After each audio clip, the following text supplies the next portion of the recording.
First thing you're going to do is upload your SVG to CRICUT Design Space. Once you've done that, you can insert it into your canvas and add the offset.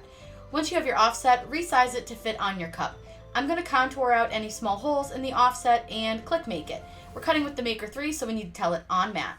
Go ahead and select your cut settings, and then we can load the machine. We're going to cut the glitter first and the luster second, making sure that they do cut through. So I always check them after I've cut just to make sure that everything cut through. These are a really fun product and really easy to work with, and I think you guys will truly enjoy these from the VIP mystery box. This is one of my favorite colors, so I really do hope that you will show us what you make with it.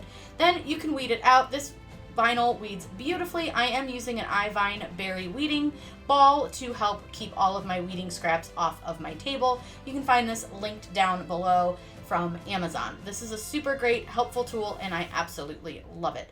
Now what we're going to do is cut out some Caesar transfer tape and apply it on top of our offset. I'm going to put the offset on the cup first, and then I will layer directly on the cup.